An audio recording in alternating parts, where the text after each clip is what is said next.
Hello. Hello, everyone out there. Thank you for tuning in. My name is Bernadette Lonnie, and welcome to Stories Inc.'s LinkedIn Lives. I'm joined by my colleague and first-time LinkedIn Live guest or co-host, Hannah Quirk. Hey, Hannah, how's it going? Hey, not too bad. Thanks so much for having me. I'm so excited to be here. For those who don't know me, my name is Hannah Quirk, and I'm an account executive here at Stories Inc. Yes, and for those of you who regularly tune in, Hannah a lot of times is working the chat down there and sharing our links and sharing our resources. So we thought it was time to bring her on the live herself to be able to share her insights with all of us. So we are super excited to hear today. Very excited as well. Yes. So before we get into our topic, I just wanted to say welcome to everyone out there. For those of you who are new here, Stories Inc. is a content agency that specializes in employee storytelling. We love to host these quick, actionable learning sessions every other Thursday here on LinkedIn to discuss timely employee storytelling topics. And our goal is really to share our knowledge and experiences that we gain from working with all of our amazing clients, uncovering their employee stories and building their content libraries. So we're hoping to share that knowledge with you so all of us can be more effective in our culture communications. So one of our colleagues is going to be sharing resources in the chat today. We love when people interact in there and share what they're working on, ask questions, all of that good stuff. So please, I'm going to point down because in theory it's down underneath me, but please feel free to engage in the chat. Okay, so Hannah, today we are talking about employee storytelling for university and early career talent. Why are we talking about this today? Yeah, definitely. Well, this topic is very near and dear to my heart, being a early career professional. And I think when looking for jobs, especially right out of college, finding a strong culture was one of my main priorities. And I'm sure a lot of people and candidates would agree. Yes, so you're like a double expert in this because you talk about this all the time and then you have lived it and are to an extent living it still. Love it. Okay, so first question to kick us off. Why do companies need employee storytelling content for this audience of university and early career talent? Yeah, great question. So at a high level, if you've attended any of our LinkedIn Lives, you know that employee stories are the best way to give candidates insight into what it's like to work at your company. So rather than saying, we have a great culture, giving a story that of something that's real and tangible that actually happened gives more insight into what your culture is like. And we know that candidates especially trust information that come from people like them. So when we're thinking about attracting and engaging early career talent, you need to share stories from your early career professionals who are thriving in your culture. Yes, no, absolutely. And here at Stories Inc., we have partnered on a ton of early career storytelling projects across all industries. So tech, pharma, finance, all of that. And we're kind of through our process, we're really in a position to see what types of stories companies are sharing with their audiences, and even better, what themes are resonating with their early career candidates. So we are going to share some of those today. Hannah, are you seeing any consistent trends or types of stories that companies are sharing that is resonating with that early career talent? Yeah, there are definitely a few culture themes that early career candidates are looking for, no matter what type of company you're working at or what type of position you're hiring for. If I had to pick three, I'd say one being meaningful work. So candidates want to know that the work they're doing matters. Secondly, professional growth.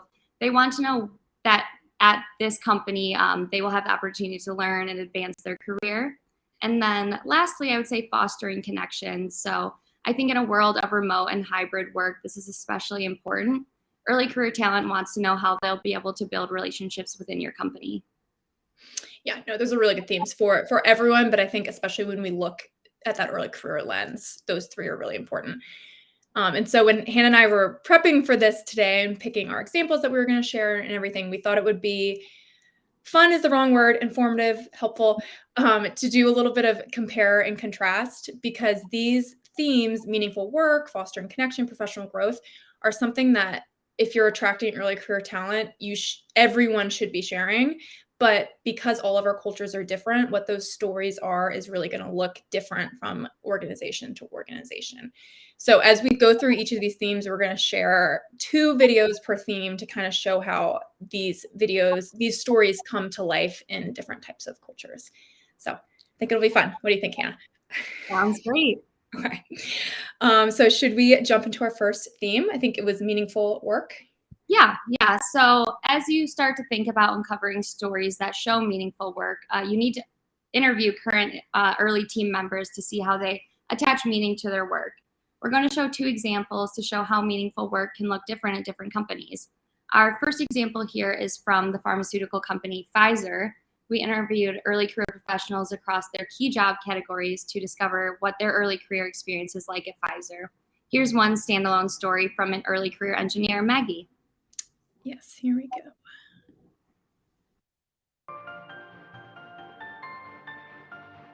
Every day is really rewarding because, I ultimately am serving patients, and I think that's why I became a biomedical engineer. People often think of Pfizer as just a pharmaceutical company, but you'd be surprised at how many other elements are really necessary. So engineering literally makes all of our manufacturing sites run. Engineers typically love challenges, so Pfizer has plenty of those. We had a project at work once where we were on a supply assurance project, and it was driven by improving quality of a certain component.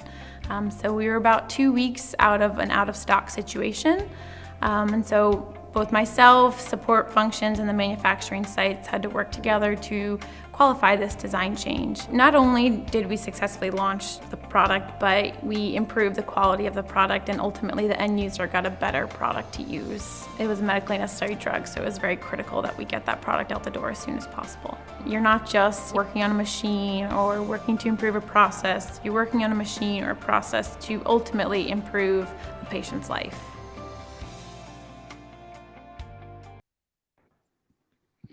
Okay, great video. And so kind of my learning lesson from this video is you can see how Maggie feels that the work she's doing is challenging and interesting. And ultimately, though, she's attaching meaning to her work through the greater Pfizer mission of improving patient care. So she definitely is talking about how the work is interesting and challenging, but that greater purpose comes from the company's mission. Okay, so that's one way that meaningful work is shared for early career talent. And our next example is going to be from the company Sunoco. They're a large packaging company that we worked with on a general culture content video project, but specifically we interviewed multiple early career professionals and interns at their organization to discover what that early career experience was like. So we saw the company mission example there, and this is a different look at meaningful work.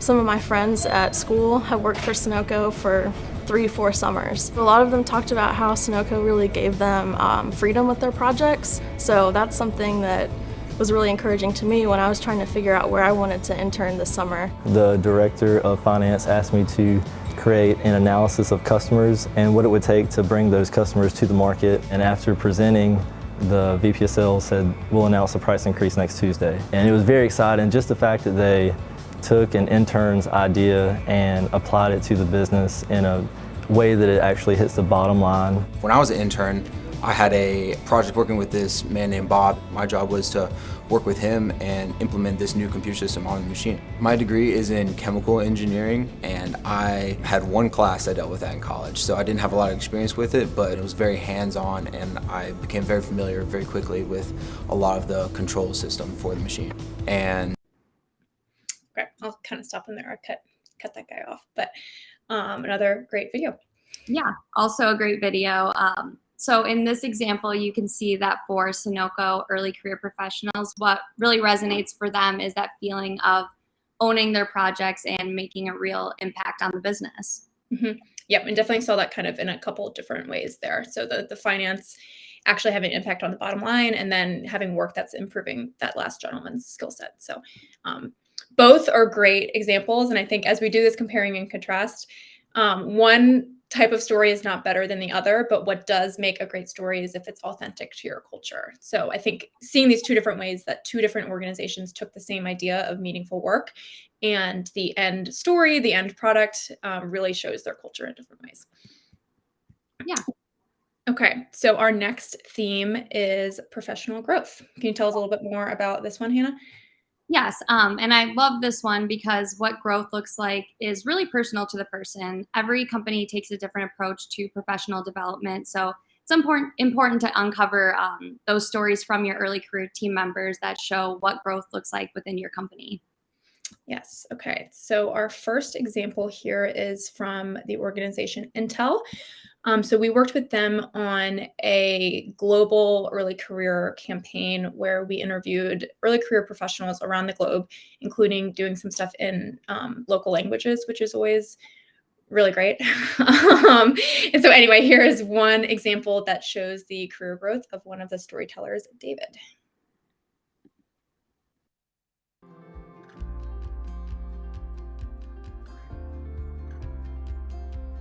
I've been working at Intel for almost 2 years now. I went from mainly an intern role where I was working with a leading engineer, and about 9 months later I was hired on full time, and I actually got to be the lead engineer of that product. I have become somewhat obsessed with providing a great service to my customers or stakeholders in a way that pushes me to the next level.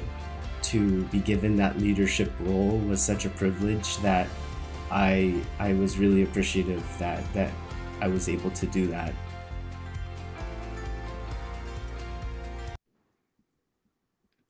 Another great video. This one clearly shows a candidate that is an intern, what you're exposed to and that interesting work that you're working on and all of the opportunities there are that to turn that internship into a full-time role or even a leadership role. Mhm. Yes, absolutely. And having just seeing someone that has made that jump from intern to full-time hire and then actually a leadership role is really powerful to candidates. Okay, so that's one way that a company has expressed and shared career growth to early career talent. Our second example here is from the biotech company Precision Biosciences. So in this video, you'll see how they take a different sort of approach to professional growth and what this means at their organization. So I'll share this one now.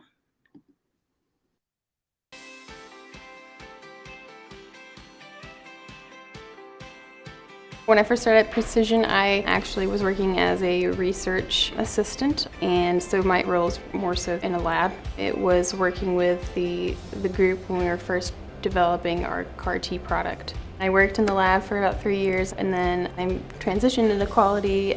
Precision has supported me personally by giving me multiple opportunities for professional development outside of the company. I was in the lab and I would go to conferences that were specific to what I was doing. And now in quality, I'm going to conferences that are more tied into the regulatory world. I've been able to bring it back to the team and propose things like that to work on that could maybe produce some additional data or information that may benefit us to consider. They've let me take away time from doing my regular tasks or responsibilities by allowing me to work on other things that are really for my own education and development.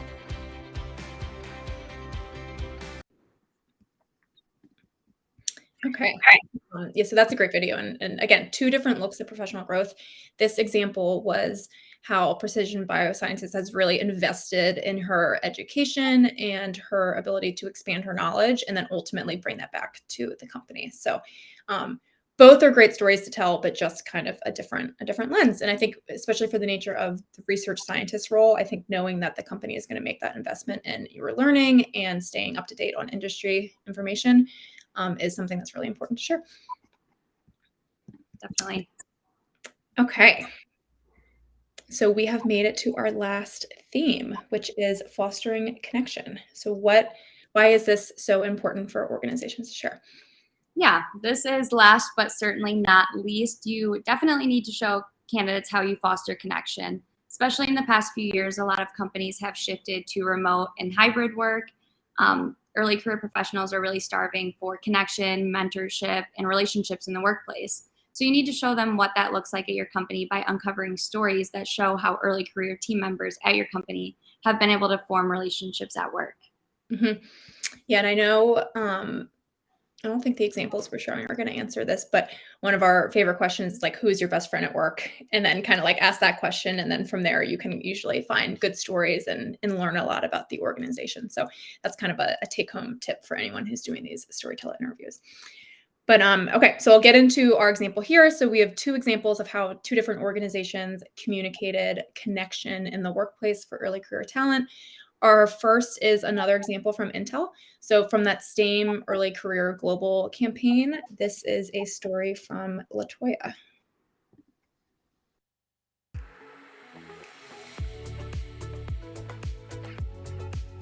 This was my first job right out of college, and my team was very helpful with getting me started. They really worked to make sure that we had the resources that we needed. I'm also a part of the network of Intel African Ancestry. I attended one of their events 3 days into my career at Intel, and I was able to meet some friends that I still have to this day. Some of these people have been at the company for years, where some of them have been at the company for months. This is a great way to network, as well as just feeling more a part of a bigger picture.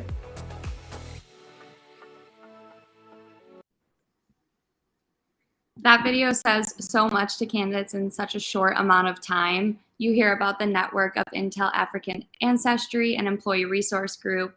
That shows you that Intel is investing in diversity, equity, and inclusion. Secondly, LaToya shares that she went to an event on her third day of working at Intel as an intern. That really shows how Intel does a great job at communicating these opportunities to attend company events while also making themselves approachable to everyone at the company. And third, you hear how this ERG has helped LaToya form strong connections with other team members at Intel. So that's a lot packed into 45 seconds. Yeah, no, it totally is. And I feel like the fact that it was on her third day of work is really compelling and shows that this just really is an opportunity to go and meet people and really has enhanced her career. And I also love for both of those videos, Intel kind of made the choice to have that opening, like smiling kind of beginning of the videos, which I think shows the approachable kind of culture too. That's kind of just like a stylistic thing that I noticed watching those back again that I like. And candid shots. Yes. Yeah. Well, I think it shows the personality a little bit. Definitely. Okay. And so we have our last example here of the day, but another example of how community and connections are fostered. And this one is from the organization UKG. It's a short one. Memorable day would be my first time coming into this office. Before, I have been working virtually. I was able to attend a lunch with the CEO, and I got to meet some more of the interns that work at UKG. So far, it's been one of the most rewarding experiences I've ever had. The list of best things is growing. I enjoy what I do day to day. I love my coworkers. I get to laugh and enjoy coming into work.